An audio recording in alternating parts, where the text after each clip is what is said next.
Chapter 11, El Paso, Texas. Samuel stopped telling his story to young Cush and just sat there in deep thought. "Dan-daddy? Dan-daddy!" Samuel heard his small voice calling out his name. Cush looked up at him. "Why are you crying, Dan-daddy?" Samuel got up and started looking for some papers. "Here it is." As he returned and sat down, Prophetess Akila Malik wrote these papers centuries ago, and she said it best: the war for the soul of humanity and planet Earth is real and unrelenting, the hardest to win when the souls for whom you fight are loyal allies of the enemy you face. You are, in effect, fighting a war on two fronts. Worst of all, trying to save someone who doesn't know they are in danger, refuses to believe it when you tell them, and refuses to accept it even after they've seen the proof. That is the mindset of most of those we've encountered for some time now since returning to Louisiana, along with the varied isms, sexism, men thinking they are superior to women, racism, whites and other people of color thinking they are superior to black people or others of different shades than themselves, classism, one group thinking they are superior to another because of what they possess or who they think they are, and elitism, those who think they are the apex and everyone else is the base. The saddest and most frustrating of all is dealing with the truth, blatant and irrefutable, that none of this is anything more than an illusion created by the very enemy you fight. And you are fighting to pull people out of a burning house while they insist the enemy who fans the flames will save them. One definition of hell is the truth seen too late. Turning a few pages, Samuel said, "Here's another one I like by her. It would be nice if my people were as quick to notice the truth as they are of birthday wishes or photos of cute babies. When the Torah says, 'My people perish for lack of knowledge,' it is true. But they also perish because they choose to ignore knowledge when it is given. As Moses said, the people ate, drank, and rose up to play. Because it was easier than facing the truth. Dr. Richard King, scholar, once warned that the perpetual war against black people was never-ending and would continue until we create systems for fighting back. For decades since the end of the Civil War, police and the prison system have been used to control the existence and freedom of the former black slaves and their descendants. The police were originally formed, evolving out of the posse to track down runaway slaves and later to protect whites. Terrified of retaliation following the emancipation, they were at first paid bodyguards. Then they evolved into community patrols and into the municipal guardians they are today. It was never intended that black men should be among them, since they were formed to regulate and control that very group. Statistics don't lie. As Dr. Richard King eloquently pointed out, this war is about revenge, retaliation, and retained control of a community all but a few moral whites and sub-whites believe should have total equality and freedom. We, who were the young resistors of the civil rights era, tried to warn the elders of the day that unless and until we, like our Native American brothers and sisters, demanded our own free and independent nation within a nation, with all the rights and benefits we were thereto entitled, we would never know true freedom. As I said in a speech I once gave to political candidates, freedom ain't free. They let us go, but kept our freedom hostage. The aim is to curtail and reduce our population by reducing and controlling the black male, seen as the greatest threat to white supremacy power and key to reproduction. The statistics speak for themselves. Recognizing this is one thing, changing it is another. Wiping the tears from his eyes, Samuel said, "Sorry, son, just thinking about our people who have died from these STDs that have plagued the land, and I was thinking about them. Anyway, son, that's enough for today. I'm tired." Trying to change the subject, Cush asked, "How do you talk to animals, Dan-daddy?" Samuel, seeing the concern on Cush's face, smiled. That's a hard one to explain. It's more telepathically, but not really. I have to think about how to explain that one and get back to you on that one. When you have been doing something so long, it's just hard to explain it." Samuel looked at Cush. "Son, it's getting late. Come on back tomorrow. Gone on before it gets any darker." The truth was Samuel was still emotionally upset and didn't want to continue his story, but Cush was not sleepy and started asking Samuel more questions about his story. Dandaddy, whatever happened to Uday when he went to Lake Providence? Samuel smiled and pointed at Cliff and Ron, sleeping on a couch across from them. Those are his descendants right there. Surrounding them were dishes and towels from the meals that Big Ma had bought them throughout the day as he told Cush his story. Clean up this mess, take the dishes to the sink, and go on home. Tell your mother to send you over here after you have done your chores tomorrow. Cush was hesitant.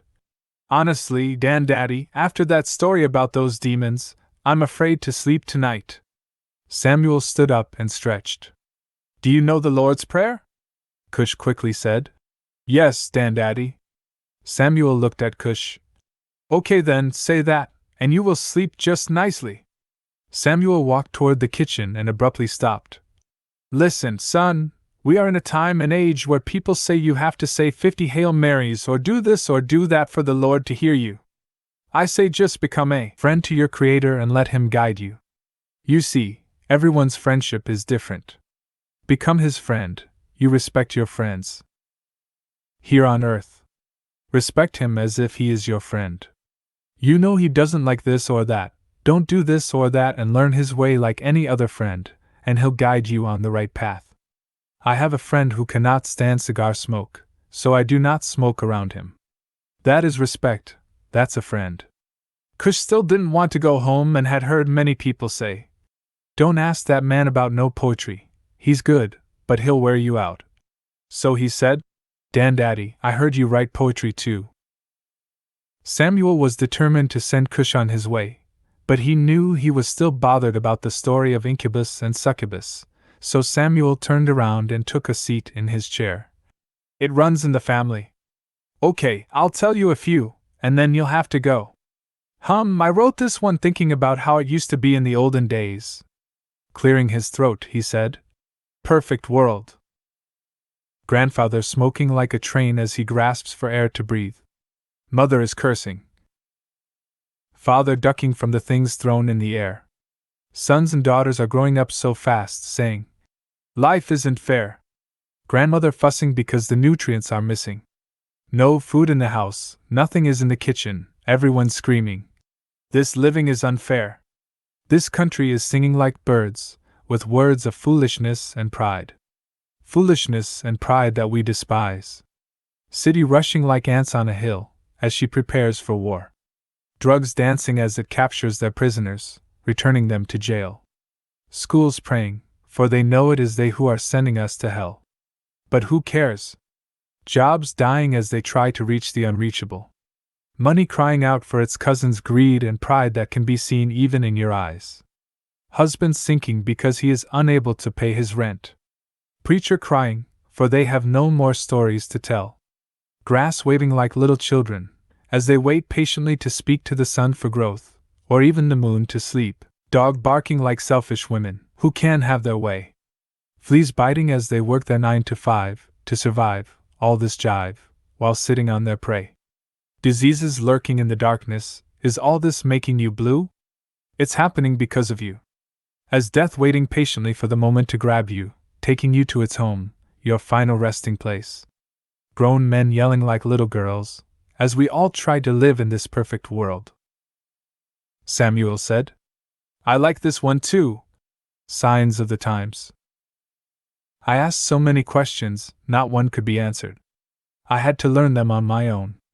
Why didn't anyone know the answer to my questions? Were they so hard? Had to realize some of them alone, on my own. Searched and searched. Still, no one could answer these questions except Him, who knows everything. Goodness and mercy is His name. Asked about hunger, pain, and suffering. Asked about mankind and prejudice. Envy and hatred. Explain how we all go through all these things today, while other things get in the way. Generations, getting worse than the one before. Those that were not strong, but humble, will make it past the test of time. Telling me, it would soon be over. It would no longer exist. Telling me, it was going to get worse. Before it gets better. Telling me, it was all written, in the signs of the times. Samuel finally sent Cush home, but bright and early, Samuel saw Cush outside staring at Gemini as if he were trying to speak to him. Cush stood there for 10 minutes before he continued on to Samuel's house. As he knocked on the door, Samuel said, "Come on in, Cush." Cush walked into the house. Samuel curiously asked, "Well, I see you were trying to talk to old Gemini. Did you get anywhere?" Cush said out of frustration. "No." Samuel smiled. "Just keep trying. One day, we'll go out there and try it together." They talked for a while, and Big Ma made them a big breakfast as usual, and then the two of them headed to his study. Samuel took a sip of coffee. "Sabaoth had to deal with us first, before he went on to everyone else. There was a reason for that, but first I must say, humans started the separation of color, religion, and damn near everything else because of one word: jealousy. You don't hate someone because they are smarter than you. Do you?" Cush said. "Nah." Samuel asked. "How about taller than you?" Cush gave a funny look. "No. I look at hatred the same way, and it's the silliest thing man ever did." But Sabaoth made that clear. But we'll get to that in a bit. Taking another sip of coffee. "Well now, Wanyanyekiva meeting incubus and succubus is where we left off, but let's fast forward a bit. He was in Tallulah for 3 months and learned a lot about his family, and some important things that would prepare him emotionally for his trip to Arizona." Samuel paused for a second. "Well, after he left Tallulah, he traveled alone for 4 more months or so. Many days were delightful and encouraging, some very hard and rigorous, but Wanyanyekiva was transforming into the man that Sabaoth wanted him to be. Traveling by foot by day, resting at night to avoid heavily populated areas and men altogether, for the time being, because Mletsi told him it was not the time. But he was learning a deeper understanding of each component of man's totality. He saw the difference between the traditions of man and spirituality. He got close to 3 metro areas along the way that would last from 3 to 6 months, whereby each major stop intensified the training. One site was just a few miles north of the metro, Shreveport, Louisiana. Then he headed southwest near Metro Dallas. Then, he headed to the abandoned cities of Ardmore and on to Abilene, Texas. Once in Abilene, Wanyanyekiva finds himself in a thick wooden forest. After training, as he headed west, he noticed the animals walking alongside him as if they knew him. The scenery started changing as he watched 2 squirrels slowly chase each other.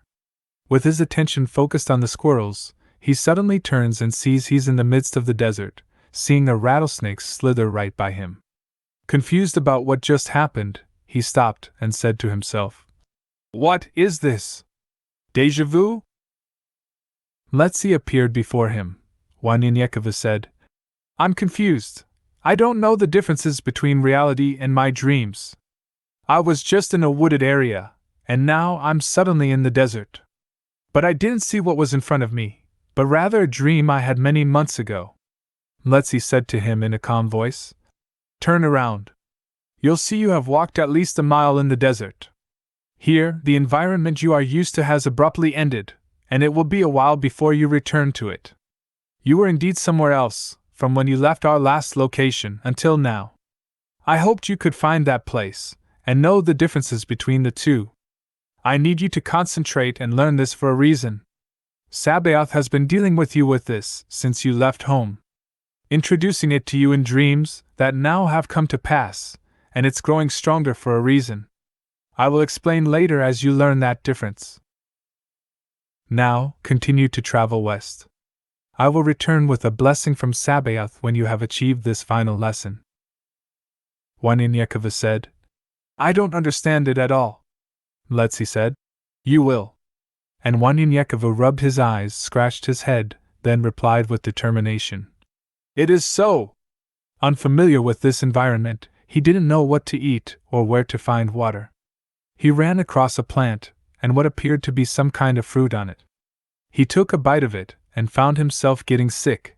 Then, he woke up and still had the fruit in his hand, but it hadn't been bitten, so he immediately threw it away. The confusion would come and go, and he thought he was going crazy for a moment. He dropped to his knees as he prayed. "Sabaoth, I don't know what I'm doing. Please guide me." As he was praying, Sabaoth showed him a cactus, and the things he read as a child manifested. Water from cactus and snakes. I shall eat. These bizarre dreams continued to happen to him until he began to get used to them, but his diet remained the same for 30 days until he found himself in Socorro, Texas, outside El Paso. Letzi appeared before him, saying, Your trials are finished, and you have accomplished all that Sabaoth has required of you. Anointing one in Yekavu's forehead, Letzi continued, Release your spirit, open your mind, and your flesh shall follow. Every spirit has a gift, but the flesh and the mind prevent its manifestation. Each gift is unique for everyone, for gifts are freely given to all flesh that Sabaoth creates. Your Creator chose you because of your heart and humbleness. There will only be 3 people in this lifetime who shall receive this gift. It shall soon come to you like breathing, and you must embrace it. For it is a special gift from Sabaoth. You are the first of humanity ever to receive such a gift, and you shall teach every man how to embrace his gift. With this special gift, you shall pass it on to your descendant when the time comes. Your gift as a man is a gift to see the heart for what it is, sincere or not. But that gift you received from Sabaoth shall be as you have read in the books of Kings during your holy jeûne, so shall you bless your descendant with a double portion of the blessing as Elijah did. Close your eyes and tell me what you see. One in Yekavu quickly replied, Darkness. Before he could finish the word, he said, Wait. I see me alone in the desert, and you are not here.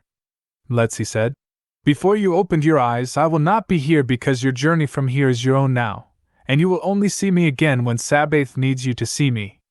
Your special gift from Sabaoth is to see 10 minutes into the future, but you need to accept it and control it. Everyone doesn't need to know your gift, which you will learn. Your true journey starts now. One in Yekavu opened his eyes, and Letzi was gone. The evening sun faded as he sat there gazing into the sky. He noticed a hare just within range for a quick dinner as the sun set. He reached for his bow, shot the hare, prepared a small fire, and cleaned it. As he waited for the hare to get to that perfect brown tone, he seasoned it with some of the last fresh herbs and spices he received from his mother. He just stood there looking into the fire, grabbing a pen and pad, and wrote, Black race. Contemplating. Yes, heavy thoughts run throughout this weary mind. Sad thoughts, happy thoughts. But how do I express myself to you? Ungrateful is a word I like to use. It seems hard to say, but it's the truth that will lead you to the straight and narrow way. Disrespectfulness seems to be second nature for you. Why do I try so hard to be so polite in my sayings? 'Cause with humility and kindness, you get the best results. Nothing will happen without the two. If people don't listen to you, it will be your fault? What kind of nonsense is that? I speak, and you take what you want. All I ask is, do your own research. I do not lie, it's the best of my knowledge. Here I go, face to face. By the way, I dedicate this to the black race. Firstly, to the males who make up 70% of those who are in jail. Be strong. For the sisters, who have forgotten about true love. Know when you are wrong. And I say this in every aspect of life. If you need an example, look at Jesus Christ. He paid the price. The supreme sacrifice. The abusive nature that we are now in has created so much confusion between us. Within us. Creating something that the black race has never seen before. Killing for land that's not ours. Killing each other for the colors we wear. Killing one another because of a simple stare. Brothers rejecting the natural course of a man. Even sisters are doing the same. Receiving within themselves that which is unnatural and uncommon. What a silly and lame game that we play. Talking to the black race. To those who don't understand, let me offer you a hand. Homosexuality is what I refer to. At first, when I saw it, it was something I feared to see. I thought it could rub off on me. Ignorant to the sickness, but now it's clear. No more do I reject my brothers and sisters because of their sexuality. Many have been used, abused, and now confused. Unable to deal with these problems, they have left their true origin. their roles in life. But as long as they need me, I will always be there for them to see. 'Cause they are my people, the black race. There are some amongst you, I've heard you say. He is from the south, but I'm from the north. She is from the West Indies, but I'm from Europe, and that saddens me. Are you trying to say I am dumb and you're smart? Hell, where's your damn heart? Where are your eyes? We're still black. Teach me what you know, and I'll teach you what I know. Let's stop being each other's foes. Someone who holds the truth, but never tells that truth, is of no use. How can you be useful to anyone but you? Knowledge that isn't shared, that makes me blue. Suicide wasn't our way of dealing with our problems. We were always able to handle them, even solve them. Once proud people to be called the black race. Now to many, it's a disgrace. Jumping off bridges. Putting guns to our heads. Our precious gift of life flows through the streets until we are dead. Rats lick this blood, as if it's wine. This must be a part of the end times. From Babylon to Uncle Tom's. From jail to prison. Is our existence a sin? To the sisters, I won't say much, because I believe a lot of what's wrong with you is us. Slave mentality still runs rampant in our hearts and minds. Jealousy and envy is helping to destroy our kind, our minds. Can you be happy with anyone? They live in a nice house? Or drive a fine car? What a shame, we're still playing the killing game. A people that has been through so much hell. We should be the nicest people on this planet. Killing and hurting is all we know. So, it seems to be the only thing we do. Laugh and criticize those who have a dream. Don't have respect for our mothers. The black race seems to be a disgrace to the human race. Come out of the person you've been molded to be. Forget what's in your minds about each other. Learn to be lovers of yourself. Then you can be lovers to others. When that happens, you will no longer be called a race that doesn't exist. For where is the land of black? Until you realize that you will forever be an outcast. The lowest form of life. You see, others know their point of origin. Koreans, Japanese, Europeans, Italians. All recognize their race, their place. But your title will be plain and simple. The black race. Wanyanyekova was staring at the fire, waiting for his meal to finish, when he smelled something strange. Looking up, he saw his meal burning. After a few minutes of cleaning off the burnt sections, he slowly ate his meal and laid down for the night. He had a vision of a few men just a few yards away from him as he was lying down. He focused on the men and their conversation. "Aislinn," one man said to another. "No disrespect, but your father would have my head if we don't return soon," said Margier, a tall and skinny young man about 18 years old whose job was to look after Aislinn, the young son of a tyrant named Oedipus. They stood looking at Wanyanyekova, writing in his notepad from a distance with 3 of his bodyguards, Adalbert, Alwyn, and Corin. "I'll have Corin take your head now, if you don't be quiet," said Aislinn.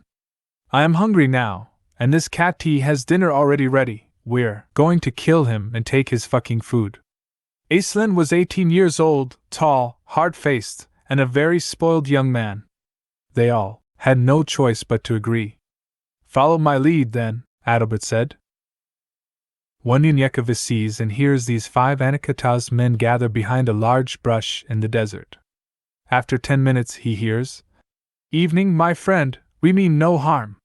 We're heading toward El Paso, and thought that you might be on your way as well, and maybe you might need some company," Adalbert said. Wanyanyekova smiled because he knew these were the same men he saw in his vision. Wanyanyekova was always a serious young man and hardly joked or played around at all. You would have had to have known him for quite some time for him to make a joke around you. They didn't know that his weapon of choice was the white cane passed down from his ancestors, which yielded the samurai sword inside it when you turn it a particular way, made from elephant tusk, his great-grandfather had killed years ago. They didn't know that his bow was another weapon he loved for distances, which his grandfather made for his father, and his father gave it to him for his journey. But his love for carving wood and fashioning different metals made him an expert in throwing stars and knives. What they didn't know was about to be the last thing they knew. For Wanyan said to the men, "How is it that so many come for one man? Is this the way of the Anakataas? No, I have not known of this way since hunting for boar. As a child, we did go in groups to hunt the great beasts, for they are dangerous animals when you come face to face. So, is this what you see when you see me? A great animal, and you are children looking for a great adventure?" Corin was Aslan's chief bodyguard, 22-year-old, 6 foot 2 inches, weighing 260 pounds, with muscles bulging out of his clothing. He snarled, popping his neck and shaking his shoulders. "Leave this little man to me, and let me show him what I do to boars." Pausing to finish popping his neck, he said, "Let's play little man." Wanyan noticed that Corin came rushing in, so he sidestepped to his right and kneel kicked him to the stomach. Then, he spun around and kneed him in the head, followed by a roundhouse kick. "Is that the best you can do?" Wanyan shouted, pointing at Corin, who was knocked out cold. Seeing this, the other 4 men yelled as they rushed toward Wanyan. He side-kicked Adalbert in the throat as he gasped for air. He took out his cane and quickly struck him in the temple, instantly killing him. As he swung around, he crossed the other bodyguard, Alwyn, in the groin. As Alwyn was leaning forward, he kneel-kicked Margier. With one swift move, he turned the handle of his cane, revealing the samurai's blade, taking out Alwyn by piercing his heart as he pivoted just enough to decapitate Margier as he was leaning forward. Aislinn, the tyrant's son, fearing for his life, ran into the darkness. Listening to his footsteps as he ran, Wanyan threw a star that landed deep in the back of his skull, killing him. Anger comes over him as he hears the moans of Corin. He quickly drives his samurai into his heart, turning it 180 degrees. He took his samurai and slashed it in the air, forcing the blood from the blade. With one swift move, he wipes it with a cloth as it collapses back into the cane. As he heard the locking mechanism click, he looked for a minute at the dead men. The entire fight had already played out in his mind, but he had to play his part. Wanyan knew every move they would make before they made them. Amazed at seeing things before they happened, he learned how to let different scenarios play out in his head, as he was not much for playing games. But Wanyan always hated violence and was saddened, but he saw what they would do to him and realized it was him or them. But the sight of blood, which he considers the soul's essence, still saddened him as he stood there. He threw up his entire meal. He quickly packs up his belongings and heads toward Metro El Paso, Texas. Seeing the images of the men's faces and the blood on his clothing, he dropped to his knees in disgrace and shouted, "Sabaoth, please forgive me, for I have shed blood, and I have killed, not 1, but 5 more of your creations in one night." It seemed like hours as Wanyan cried out to Sabaoth before he finally fell asleep. As he closes his eyes and sees darkness, he sees a small light above his head. The light gets larger and more prominent, then suddenly, he sees his grandmother. "It's a boy!" she shouts for joy. His family surrounded him, for it is his birth that he is witnessing. Wanyan then sees his entire life. It was as if he relived every second until the exact time he fell asleep. The darkness covered him again, and then he heard a great voice. "Before you were in the womb, I called thee." Waking up to that great voice, Wanyan arose from his sleep and wiped the tears from his eyes. "It is so." The sun rose. Wanyan smiled, for joy had covered him, but the pain still overshadowed him. 3 hours had passed filled with these mixed emotions as he arrived 1 mile south of the opening into El Paso Metro. The first metro he had ever seen in his life, up close at least. There were only 10 metro and hundreds if not thousands of micros that he knew of, and only 3 metros were down south: Dallas, Houston, and Atlanta. El Paso was no longer considered the South, but its metro was a gigantic bubble about 24 miles high and a perimeter of 52 miles wide. He had heard about metro and micros from others in his village, books in the library, but he had never seen them for himself. He stood there in awe for 5 minutes. The bubble, as it is called back home, stood there like a transparent, crystallized liquid that seemed to fall like a waterfall but was forced to stay in place with a never-ending cycle of lava-like fluid. He stood there looking through the bubble afar to see the sky, large buildings, and thousands of sky craft racing throughout the bubble. He was in awe of the floating building that stood amid the atmosphere,